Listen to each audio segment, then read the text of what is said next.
What up? Hey, how's everybody doing out there? Good. Yeah, like usual, we're good. Yeah, That's definitely. your standard question. We got a special guest. If you guys don't know Ashley Penner, you should. Yeah. Fighting her way to get onto the LPGA tour. Ashley, what's going on? Hey, not too much. What are you guys up to? No good. Yeah, like usual. Pretty much. Kind of. You remember? Yeah. Yeah, just like how when I met you guys.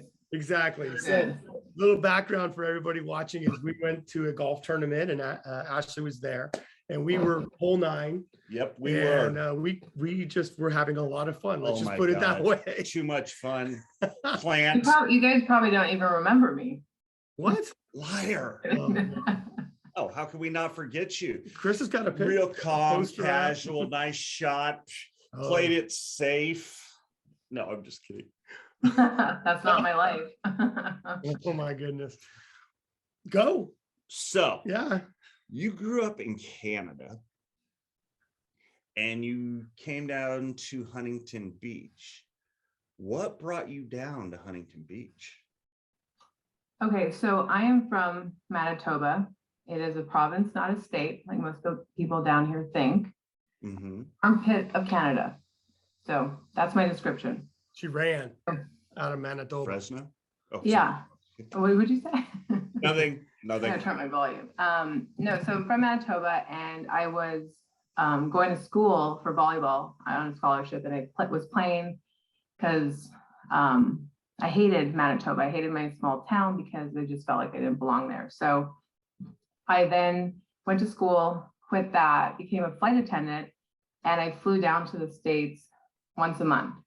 Right. So and then I started commuting from Irvine back to Calgary, Alberta. Mm. And so I fell in love with California. I fell in love with the beauty and the palm trees. And then that's how I got down here. But I live 30 miles from the US border. So, and my brother went to school in the States as well. So we're like an American family in a Canadian country. I got you. I like it. Yeah. So with that being said, you're up in the air, you're flight attendant, and we had talked about something fell in your lap. What fell in your lap? That's what I want to know. Yes. And it wasn't a puppy. It was something. Yeah. You know, I'm still waiting for a puppy to fall in my lap, but this was Rob? it was golf. Yeah. So I was flying a lot, and commuting it was hard. I was getting tired of going to the LAX and commuting back. And I never had played golf growing up because we didn't have a girls team for that, right? And I come from a small town. So I was supposed to meet one of my friends at the driving range, and he had the golf clubs. I didn't even own golf clubs. So we end up getting in a fight. I have his clubs in my car, and then I go by myself, and I start just crushing balls because it's like therapy. I was mad at him. And then I fell in love with it. And this guy who I don't really get came up to me. He's like, I don't know who you are, but I think you can win a US Open. Wow. I'm 25 years old at the time. And I go, okay. So what do? I start getting my addictive personality in. And I call my parents next day in Canada and I tell them, I am quitting my job as a flight attendant with ESPs and stocks, and I'm going to become a professional golfer. So nice.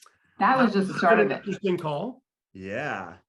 Yeah. And my parents, so my mom thought it was cute at first, right? And she sent I had written an email to a bunch of schools, and I said, I've never played golf, but I think I can drive at 240. What do I have to do to play on your team? Totally not really realizing how tough the sport was. So she sends an email out to all my aunts, and they kind of had a laugh about it. And even with my brother, he was a professional athlete in hockey, of course, typical Canadian, he shook my hand and he said, if you beat me in golf, I'll give you my beach house. And I shook his hand. Fast forward 6 months in, I beat him. Yeah. And I did not get the house though. So if you know a lawyer, no, I'm just kidding. Oh, we know. Yeah. So that was just kind of the beginning. And then So I was practicing like a maniac, like 12 hours a day. I quit my job and I was like, I just was invested in this. And there was so much change and so much, so many blessings that I had, but so many like fearful things I didn't know about golf. So I again go to the range on one of my crazy days, and this coach comes up to me and says, "Would you like to play on our college team?" And I go, "Yeah, I'd love it." So my first year really playing golf was with the first year I was learning, which you can imagine how scary that is. I mean, now when I look back, I had like no fear. It was like I was like convicted to do it. Like God had sent it down and was like, you're going to take up golf. So it was really bizarre. And Yeah, because usually away. usually you have somebody like they're starting kids off at like 4 years old, trying to get them right off the bat and off to something. You're like 25. I'm like, I'm gonna be pro. Tiger Woods. I'm gonna be a pro at 25. Here we go. And so you, well, right into the fact that you started, trying to be a pro and all that stuff. What did you get into as you started to attempt this? Like, did you get into other things that it became just as important as becoming a pro that you live today? Yeah. Well, so I got super addicted to golf, right? So besides the practicing, I wanted to learn everything about the industry. So within the first year of playing college, then I also took up teaching children. Mm-hmm. I was terrified of children, and I've been teaching kids for 12 years. I'll be honest, when I went for my interview, my boss had just said, "All we ask is that you're good with children." And I'm like, "Yep, good with children, love them. Yeah, hire me today, like right now." And I spent the first 5 years teaching terrified, because we have to do demos and we're teaching kids basically 3 to 7, but the youngest kid I had was 1.5. Now we're taking them at 2. Yeah. So like I used to take 5 lessons a week, and I was like addicted and trying to figure this all out, right? And then you see a little 4-year-old like drooling, and he hits the ball, and like there's no thinking, and that's probably what I do best in life. So I'm going to use that in my golf game. Think like a 4-year-old. Yes. No thinking. That's the best thing you do. Wipe your drool off your face and go play some golf. I like it. Oh, that's what I need to do. So you built a pretty nice life by being around the golf course. That's not a bad deal. So I got a question for you. Well, of course I do, because I'm asking. That's what you're supposed to do. Exactly. So going from playing to teaching all within a very short period of time. They always say the more you teach, the more you learn. How much better did your golf game become? So much better. I mean, I learned more from the kids watching them and teaching them than I have really at a lot of like majority of my lessons. Not that I haven't learned anything in my lessons if my coaches are watching this, but no, the simplicity in the game. Like we always say, if you can count to 3 and you know your alphabet, you can play golf. Like it's not as hard as as people make it seem to be, but you have to be able to speak the language. So I guess that says I speak well to children. There you go. Wow. Some of us just have minds that are childlike. Look at me. You guys can get lessons. You don't have to. So I coached baseball for 30 years and softball. I scouted for an MLB team as an associate scout, also known as a bird dog. I was able to slow swings down and when pitchers pitch, so on and so forth. When you translate the way that you coach to the way that you play, how are you able to slow the game down up here for you? I'm not sure exactly what you mean. We usually don't understand him 90% of the time. I come out. I mean, I feel like I was listening. So wait, you're gonna have to. No. You have to speak Canadian to me or something. Add an A. Hey, you hoser. No, I'm just kidding. Yeah. Okay, I'm listening. So Okay. What I'm trying to say here is, how long did it take you to realize when you slowed the game down to make you a better golfer? It's kind of the same question, but it's a little different. I think I just got it because you're using your hand gestures, like The slowly. Italian in me, and he's got to watch out because I will. No, hit. that was good. I understand now. I think it went from hitting like 10,000 balls a month or 12 hours a day to just really keeping it simple and working on one thing at a time. Is that what you're getting at? Because that's my answer. That's perfect. Yeah. That's absolutely perfect. Everybody answers that question differently, and I ask it differently every time because I'm also trying to slow it down and fine tune the question. So that was perfect. Yeah. Definitely. Thank you. Well, I guess I'll take it even a little further because Whoa. it talks about, he's kind of talking about getting in the zone.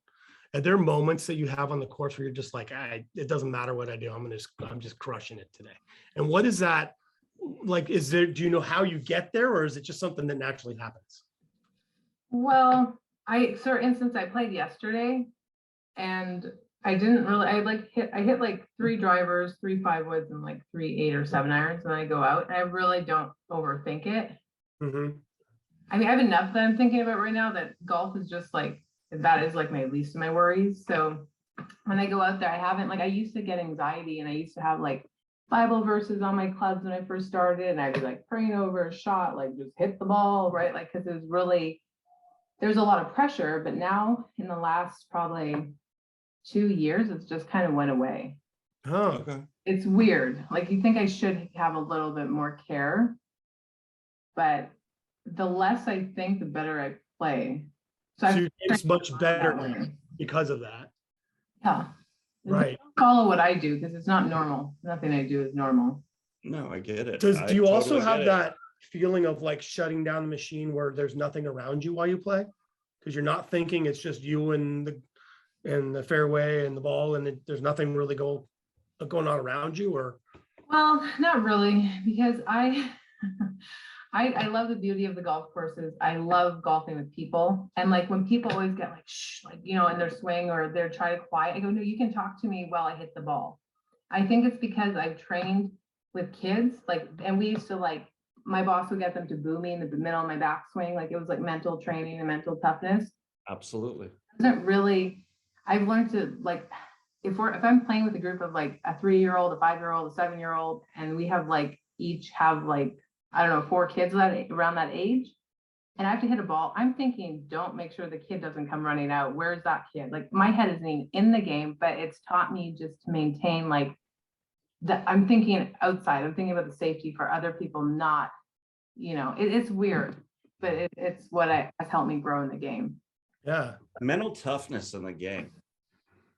Where would you categorize that in a list? Would you categorize it 1, 3, 7, 5? What would you 1. say? Yeah. Yeah, I mean, because even so, I played a couple mini tour events. I played in college, and I mean, there's so much to the game, and if your mind isn't right and you don't have that mental toughness, you're not going to be successful. Right. And I've been learning about that. What makes a pro really good, and they don't have quite the ADD I do, which I've learned to kind of use that as a gift. But for instance, I was golfing with my brother at this course, and we were playing the back tees, and then we went up a tee box, right? And then we got there, and I go, oh my goodness, this is too close for me. I don't know, I can't hit this. I'm gonna hit the bunker. He goes, your first thought was you're gonna hit the bunker. He goes, my thought is I'm gonna crush it over or whatever, right? So just even being able to play with him, he taught me in that one moment of mental toughness, how he thinks and where he got because of how he thought and how hard he worked. Always half full. Yeah. I'm drinking the water. I don't know what you're talking about. Yeah. So I'm going to ask you 3 questions in succession. Okay. Are they different this time? Yes, they are not. Oh, okay. Anyway, that's a different story. But are you ready? No. Okay. Now I am. But that a girl. What do you do well? What did you say? What do you do well? Oh, like in golf? Yeah. Yeah, I love putting. So I gave myself the nickname Putter Penner. I feel like it's like hockey, like I'm just trying to get it in the net, as weird as that sounds. Yeah. And I love driving the ball. I love my driver. I love my putter. So drive for show, putt for dough, but everything in between is a mess. So Story of my life right there, kid. What would you do differently? Probably practice my sand shots, bunker shots. Okay. Yeah, I don't really practice those. I try not to get in the bunker, so. A good idea. Yeah. And I think you're going to answer this last question the same way. It may be different. What would you need work on? Kind of the same, right? Yeah. Yeah, well, probably the bunker and probably maybe like course management. Like if I have a caddy, I feel like I play way better because I don't have to think, and I don't care. I trust the person who's holding my bag. Like when I play with the caddy, it is night and day. I have that free swing. It's a little bit too long and free, like thinking that I just want to go up and hit the ball. I don't want to have to, like, you tell me to hit there, that's where I'm going. Like, end of story. You know what? I'd be a horrible caddy, but I would carry your bags any day just because we have the time of our lives. Well, and that would be another reason I would have you as a caddy, because Yeah. to have fun. And then, maybe we could decide together what would be the best tree to hit. Like, I don't know. I'm totally. I like Exactly. it. I like it. Right. What is the next, like, you're very driven. It's another big reason why I connected with you. I was like, man, the drive and her and what she wants and some of the story that you were telling me and others were telling me. What's the next? Most people say, what's the next 5 years or 10 years? Yeah. What's the next year for you? This next year, there's a lot of unknowns, and there's a lot of things that I've been working on. Like, I'm going to be throwing my first tournament. Hmm. I will not be playing in it, so first place is up for grabs. But I am, I'm so excited to bring awareness to what I'm doing, and having all the people that have been on my journey in the last like 12 years, like, be there. I think it's going to be super emotional and just a wonderful way to connect people, which I love doing. And I'm so excited. So I'm going to have this tournament October 3rd. And then I've already got to ask to do a tournament the following year in Florida to bring awareness. And then once I get completely healthy, I'll be practicing a little bit different than I did prior to, having some health issues. And hopefully getting to play a little bit of competitive golf one more year. Yeah. What are we bringing awareness to, if you don't mind me asking? Oh, of course. This is what I love to talk about. It's my day job. No, so I'm bringing awareness to the breast implant dangers. I myself had mine removed only, 2 months ago. And it is such a big topic that people don't talk about. Right. And God has been bringing women every day. I talk to 3 or 4 new women that are like, yeah, this is this symptom or this, right? And it's not all in your head. You kind of like go like, oh, I'm getting old or this, but mine were so extreme because I'm an extreme person, quit my job, 12 hours at the range. So I spent like 8 months and about $30,000 going to doctors and going, this isn't right. This isn't right.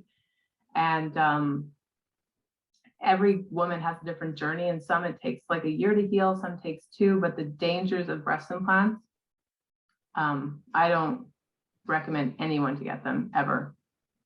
Wow. No. That's amazing. When you guys come to my tournament, you'll hear my whole speech. Yes. Absolutely. I can't wait. I'll be playing for number 1. You too. This guy, he's actually not a bad golfer. Not a bad golfer. I'm horrible. Yeah. Are you guys going to be on a team? I don't know. I don't know what the plan we're is yet. We're trying to figure out stuff. We've got like 8 things that day that are scheduled. I'm just being upfront with you, and we've got to figure out what we need to do. And We'll figure it out. Well, there's always next year. That's in Florida. Well, no, I'm gonna have one on the here in the West Coast and then one in the East Coast, like every 6 months apart, because so the girl that was my aha moment is in North Carolina, And I've never met her. I'm actually going to meet her at the tournament. She has 3 kids. She can't afford an explant and she's very sick. And so I'm raising money to pay for her explant and healing. Like some of the calls I got this morning, they're like, I don't have the money to go here or go do that, right? And I'm like trying to like barter with people like, hey, if I do this, like take it off the tournament to help her. Like that's how I'm like trying to work things out. Yeah. Why this awareness needs to be brought, because once you get the explant, it's not over. Yeah. So If we come down to play, because you play best ball, right? So you didn't have to worry about it. Whoever you put with us is in trouble because Yeah. I mean we're wild. well, I'll put you with my other wild friends. So That's perfect. you guys love can be cute all you want. All right. Story of my life. Number 2, part 2. Well, I love that you came on and came on with us and talked with us. A lot of mental overcoming and all that stuff, Yeah. but also really important about your passion about the safety of breast implants and the health of women. I think it's just so important. And so how do people reach out, find out about your tournament, find out about how to help support what you're really passionate about? So for like my website is almost done. It's going to be up in like a week to 2 weeks. It'll be finished.